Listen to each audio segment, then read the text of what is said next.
Shalom Lakem, que le Seigneur vous bénisse. Avec vous, Pasteur Anani, dans cette 9e vidéo, la Bible comme histoire. Abonnez-vous, partagez, commentez. La Bible comme histoire.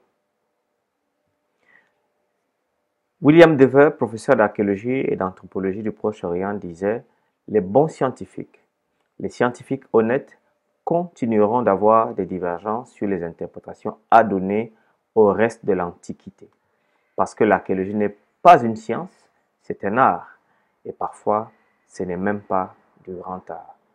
L'histoire est l'étude des faits marquants du passé, d'un peuple connu par des documents ou des annales ou des archives. La Bible contient la préhistoire et l'histoire de l'humanité et du peuple choisi de Dieu, évoluant selon un plan bien défini jusqu'à la naissance du Sauveur. C'est une histoire unique sans précédent, que ce soit dans le Proche-Orient ancien ou dans l'histoire moderne, parce qu'elle relate à la fois les déceptions et les succès de ce peuple choisi. La Bible est donc constituée dans l'histoire. L'histoire biblique va dans une direction linéaire, d'un commencement absolu jusqu'à la fin. La nature historique de l'écriture est une caractéristique qui la distingue des livres sacrés des autres religions. La Bible suppose l'existence d'un Dieu qui agit personnellement dans l'histoire. Elle ne cherche pas à prouver cette existence. Au commencement, Dieu parle, Dieu crée, Dieu vient sur la terre et organise. Genèse chapitre 1, verset 1 à 31. Dans cette vidéo, donc, nous allons examiner quelques-unes des questions de l'histoire, clés telles que représentées dans la Bible, aussi certaines preuves archéologiques fragmentaires qui étayent l'historicité de la Bible. Mais à cause de l'idéologie et des différences politiques, l'histoire des uns ne peut être que fumisterie pour les autres. Demandez par exemple au président Trump ce qu'il pense de l'historicité de CNN et MSNBC. Il dira fake news. Alors, David et Salomon et la monarchie. Que dit l'archéologie de ces rois? Nous allons essayer de voir ceci.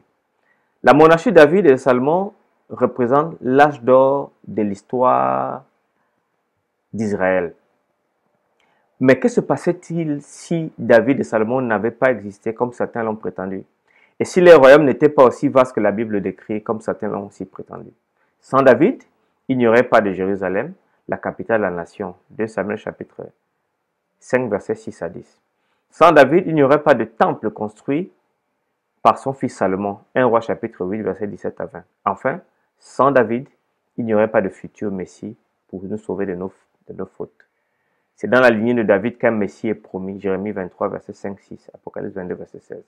L'histoire d'Israël devrait être complètement réécrite pour certains scientifiques religieux pratiquants mais athées. Or, cette histoire, telle qu'elle est lue dans l'Écriture, est précisément ce qui donne à Israël et à l'Église son rôle et sa mission unique. Sans Adam, il n'y aurait pas besoin de rédemption de Jésus-Christ. Alors, il y a eu des découvertes qui ont été faites. Par exemple, vous avez dans 1 Samuel chapitre 17, verset 1 à 3, nous avons une description très claire de la bataille et du lieu de la bataille. Les Philistins réunirent leur armée pour faire la guerre et ils se rassemblèrent à Soko qui appartient à Juda.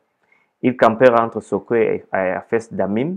Saül et les hommes d'Israël se rassemblèrent aussi, ils campèrent dans la vallée de Térébenthe et ils se mirent en ordre de bataille contre les Philistins.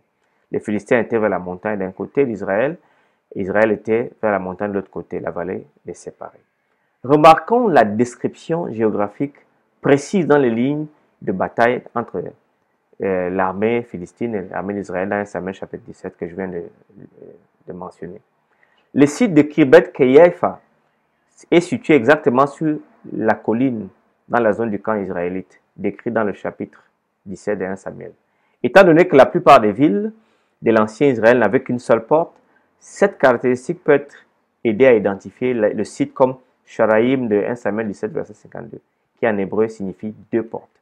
Eh bien, il a été découvert ce site ayant ces deux portes. Et les hommes d'Israël et de Juda s'élevèrent donc et poussèrent des cris et poursuivirent les Philistins jusqu'à l'entrée des ravins, jusqu'au port d'Écron.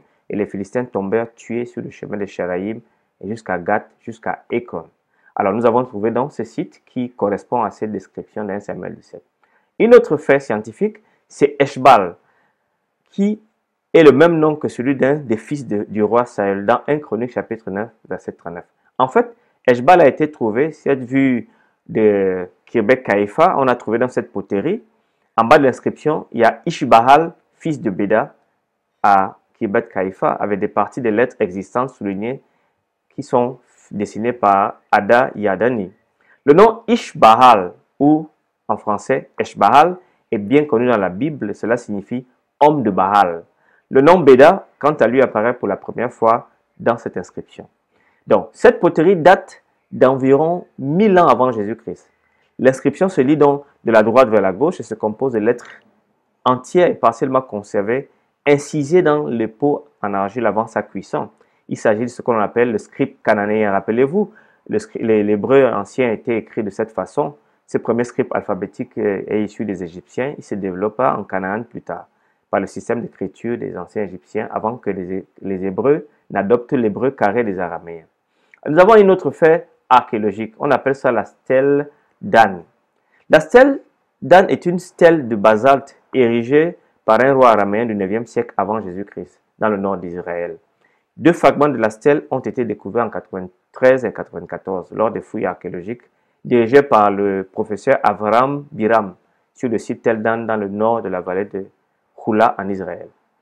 André Lemaire, un épigraphe historien, nous aide à déchiffrer ce texte.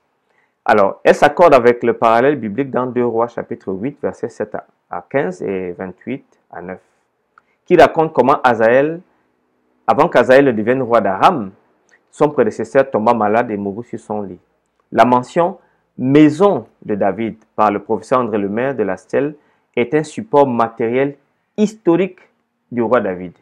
Et là, vous voyez clairement, Beth David, de la maison de David, je le plaçais ainsi de suite, mais fragmentaire, mais au moins l'inscription sur David est claire. Ça signifie que sa dynastie était bien reconnue en Israël. Un autre phénomène archéologique que nous avons, c'est Ésaïe et Sannachérib, dans le prisme de Taylor. En 701, ici, il reprime des révoltes en Phénicie. Le roi Sannachérib en Judée et suscité par les Égyptiens, il s'en prend d'abord à Sidon, dont le roi s'enfuit à Chypre. Et à Ascalon, le roi est déporté en Assyrie. Et bat une armée égyptienne qui s'est déportée au secours d'Écron. Il retourne ensuite contre le roi de Juda, Ézéchias. Il assiège et détruit la ville de Lachish, la plus puissante forteresse de Juda après Jérusalem. Cette dernière est à son tour assiégée parce que le prophète Ésaïe, dans Ésaïe chapitre 37, a soutenu le roi d'Israël pour qu'il ne se laisse pas faire, résister. Mais c'était à prix d'argent parce que Ézéchias a payé 30 talents d'or et 800 talents d'argent, sans parler de la déportation de ses filles, de son harem et de ses musiciens, ainsi que la perte d'une partie de son territoire. Selon la Bible, l'histoire se termine par une catastrophe par l'armée assyrienne. L'ange Yahweh aurait fait périr 185 000 soldats assyriens, puis Sannachérib s'était retourné à Ninive, et là il serait mort peu après. Nous avons l'histoire dans 2 Rois chapitre 19, verset 35. Le prisme dit, j'ai assiégé et conquis 46 de ces villes, Ézéchias, villes fortifiées et d'innombrables petits villages. Quant à Ézéchias, le Judéen, je l'ai enfermé dans sa ville comme un oiseau dans une cage. C'est un célèbre texte important pour l'archéologie. Des récentes fouilles à Lachish ont révélé des débris, des destructions massives de la ville après qu'elle ait été brûlée par Sannachérib.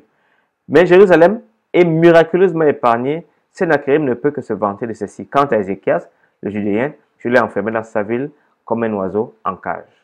Mais 2 Rois chapitre 19, verset 32 dit, c'est pourquoi ainsi parle l'Éternel sur le roi d'Assyrie. Il n'entrera point dans cette ville, il ne lancera point de trait, il ne lui présentera point de bouclier et il ne lèvera point de retranchement contre elle. Ésaïe chapitre 37, 33 en parle également. Vous voyez donc la prophétie biblique s'accorde avec un texte artefact de l'archéologie. Fait intéressant, seule Lachish est bien en vue à Ninive, la capitale assyrienne. Jérusalem ne se trouve pas dans les murs du palais. Sannachérib ne pouvait se vanter de sa conquête à Lachish.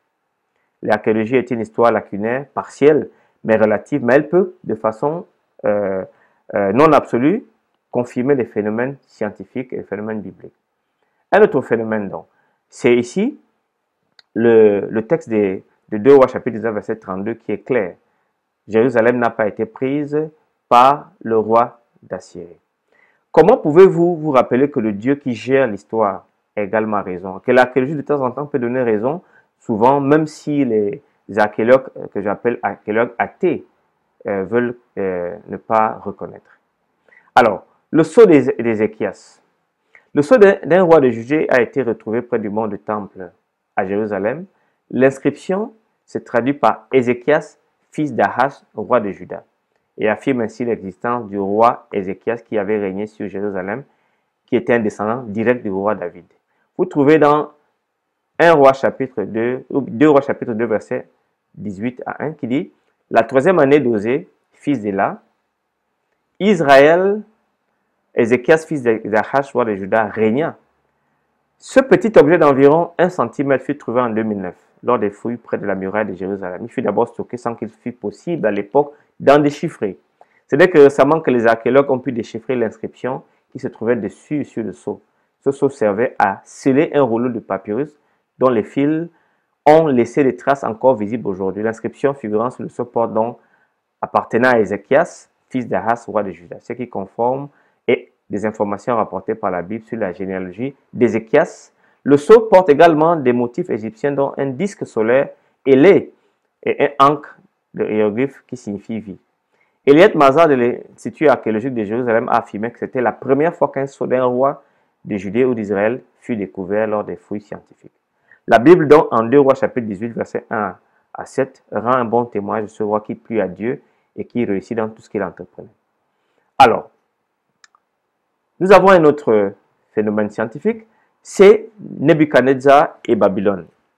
En juillet 2007, un chercheur de l'université de Vienne travaillait sur un projet au British Museum quand il découvrit une tablette à l'époque de Nebuchadnezzar, roi de Babylone. Sur la tablette, il a trouvé un nom, Nabuzazkin, le nom d'un fonctionnaire babylonien, mentionné exactement dans Jérémie chapitre 39, verset 3. Nabuzazkin est l'un des nombreux individus à la fois roi et fonctionnaire qui, grâce à l'archéologie, a été redécouverte à l'époque de Daniel et Nebuchadnezzar. Nebuchadnezzar était le fils de Nabuchodonosor. Ensemble, ils ont construit une ville glorieuse, inégalée dans l'Antiquité. Daniel chapitre 4, verset 30. Les murs étaient ponctués de 8 portes principales, toutes nommées d'après les principales divinités babyloniennes. La plus célèbre est la porte d'Ishtar, découverte par des fouilles par des Allemands archéologues reconstruite au musée de Pergamon de Berlin. Dans Daniel chapitre 7, verset 4, Babylone est justement décrite comme un lion aux ailes d'aigle. Le chemin processionnel menant à la porte d'Ishtar est bordé d'images de lions. Une image d'un lion comme bondissant sur un homme a également été trouvée lors des fouilles. Se tient encore aujourd'hui hors de la ville. Tout cela témoigne que le lion est un symbole approprié pour Babylone la Grande. L'histoire biblique et son message prophétique sont confirmés. Les preuves archéologiques qui viennent de mettre au jour ces jugements également prouvent la conquête de Jérusalem au VIe siècle. Cela est très très important. Très très important. Nous allons voir d'autres faits scientifiques. Il s'agit du Christ. Le Christ de l'histoire. Dans Matthieu chapitre 25, versets 57 à 67, dans Jean chapitre 11, verset 45, vous voyez qu'il y avait un Caïphe. Il a eu un rôle important dans la mort de Christ. Qui était Ponce Pilate? On n'en savait rien de l'histoire. Seul par la Bible que l'on pouvait savoir que ces noms existaient comme procurateur romain. Mais ici, Joseph nous dit dans le livre 18, verset 4, « Ayant ainsi agi par bienveillance pour le peuple, il dépouilla du sacerdoce le grand prêtre Joseph appelé Caïphe et lui substitia Jonathan, fils du grand pontife Anan. » Donc en 1990, une tombe familiale a été découverte. Cette tombe a donc sorti des petites pierres tombant les 12 ossières ou caisses à os. Les pièces de monnaie aussi et de la poterie de la tombe datent du milieu du 1er siècle. Le plus orné des ossières est celui de Caïphe. Joseph, fils de Caïphe. Beaucoup de chercheurs croient que c'était la tombe et la caisse à os de Caïphe, le souverain sacrificateur directement impliqué dans la mort de Jésus-Christ. Vous avez encore un autre phénomène archéologique, Ponce Pilate. Ponce Pilate, en 61, une inscription portant le nom de Ponce Pilate, gouverneur de Judée, sous l'empereur Tibère, fut retrouvée sur une pierre dans le théâtre de Césarée à Maritime. Et la pierre tombale est facilement identifiable. Ouais, Siberium translatus, et c'est en latin. Hein? Post Pilatus, reconstruit ainsi, ça dit donc, et clairement, donc nous voyons l'inscription pour le divin Augustus Tiberium Pontius Pilatus, préfet de Judée consacré. Alors, l'archéologie, une fois de plus, a donné raison à plusieurs. Nous avons également des historiens, que je peux dire profanes, des premiers siècles, ou séculiers, qui parlent de Jésus de Nazareth. Par exemple, vous avez l'historien romain qu'on appelle Tacite, qui dit de Jésus-Christ. Pour apaiser ces rumeurs, dans son livre 15, verset 44, il offrit d'autres coupables, en parlant de Néron. Il fit souffrir les tortures les plus raffinées à une classe d'hommes détestés par leur abomination, et que le vulgaire appelait chrétiens. Ce nom-là vient de Christ, qui sous Tibère fut livré au supplice par le procurateur Pontius Pilatus. Réprimé un instant, cette escrable superstition se débordait de nouveau, non seulement dans la Judée où elle avait sa source, mais dans Rome même où tout ce que le monde enferme d'infamie et d'horreur afflue et trouve des partisans. Vous voyez donc, voilà un historien, Tacite, qui est même hargneux contre le christianisme. Et ça, je pense que c'est même un phénomène démonstratif qui indique que Christ a réellement existé. Vous avez un autre historien de l'Antiquité romaine, Pline. Le jeune gouverneur romain écrit en 112-113 après Jésus-Christ à l'empereur Trajan demandant comment il devait traiter les chrétiens qu'il arrêtait. Il est décrit comme se rencontrant un certain jour, je cite, « Ils s'assemblaient à un jour marqué, avant le lever du soleil, ils chantaient tour à tour des hymnes à la louange de Christ, comme en l'honneur d'un Dieu. Ils s'engageaient par serment non à quelques crimes, mais à ne point commettre de vol, de brigandage, d'adultère, à ne point manquer à leurs promesses, à ne point nier un dépôt. Après cela, ils avaient coutume de se séparer, se rassembler de nouveau pour manger des mets communs et innocents. » Un autre, lui, il est juif, Flavius Joseph, qui était capitaine dans la guerre contre Titus, et donc il a été arrêté, il est devenu historien de l'Empire romain. Flavius Joseph dit de Jésus-Christ, dans une citation très intéressante dans Antiquité, chapitre 18, verset 3. Vers la même époque, Jésus, homme sage, si toutefois il faut l'appeler un homme, car il était un faiseur de miracles et le maître des hommes qui reçoivent avec joie la vérité. Et il attira à lui beaucoup de Juifs, beaucoup de Grecs. C'était le Christ. Et lorsque sur la dénonciation de nos premiers citoyens, Pilate l'eut condamné à la crucifixion, ce qu'il avait d'abord chéri nécessaire pas de le faire, car il leur apparut 3 jours après ressuscité alors que les prophètes divins avaient annoncé cela et 1000 autres merveilles à son sujet. Et le groupe appelé d'après lui, celui des chrétiens, n'a pas encore disparu. Ici, Joseph confirme Pilate, confirme le fait que le christianisme a émergé bien après la mort de Christ. Un autre historien romain, Suétone, dans sa vie de César, il dit « Claude chassa de la ville les Juifs qui se soulevaient sans cesse à l'instigation d'un certain Christus en latin. » Mes amis, bien qu'il soit toujours agréable d'avoir des preuves archéologiques qui soutiennent notre foi, pourquoi devons-nous apprendre à rester fermes dans la Bible? Même s'il n'y avait pas de preuves archéologiques, nous devons rester fermes. La foi et l'histoire, donc, ne sont pas tous des bons amis. Toute histoire est biaisée, dans ce sens qu'elle se focalise sur un aspect ou sur une idéologie ou un point de vue qui lui est cher. L'histoire biblique se focalise sur la présence d'un Dieu dans la réalisation de son plan de salut. L'histoire profane, dite scientifique, veut expliquer l'histoire du monde a priori sans l'intervention divine et regarde la Bible comme tout livre profane. C'est ça le problème. En raison de leur principe d'analogie, ils dénigrent les Saintes Écritures. Ainsi, rappelez-vous qu'Hébreux, chapitre 12, verset 1 nous dit « Nous aussi, puisque nous sommes environnés d'une si grande nuée de témoins. » Et Hébreux, chapitre 11, verset 3 nous dit « C'est par la foi que nous reconnaissons que le monde a été formé par la parole de Dieu. » Et je voudrais vous donner une citation de Madame White qui dit « Je suis troublé depuis des mois en voyant comment certains de nos hommes raisonnables dont Dieu a utilisé dans sa cause restent perplexes quant aux arguments scientifiques des agents sataniques. Les périls des derniers jours sont sur nous, Ne consacrez pas un temps précieux à essayer de convaincre ceux qui voudraient transformer la vérité de Dieu en mensonge. Mes amis, on ne vit pas dans le vide. Nos choix influencent non seulement nous-mêmes, mais aussi les autres. De la même manière, la vie de plusieurs hommes de Dieu a eu un grand impact sur l'avenir des autres. De la même manière, en dehors d'eux-mêmes, dans Hébreux 11, vous voyez comment les héros de la foi ont été loués pour ce qu'ils ont fait. Ainsi, dans ce livre, Historiographie de l'Ancien Testament, je décris l'historicité de la Bible. Et comme je l'ai dit, l'histoire est biaisée, elle est dans le prisme et les yeux de l'historien de son idéologie. Que le Seigneur vous bénisse et vous garde. La semaine prochaine, nous avons une vidéo encore plus passionnante. Soyez là, à l'écoute, partagez, partagez, partagez. Que le Seigneur vous garde dans le nom puissant de Jésus-Christ. Amen.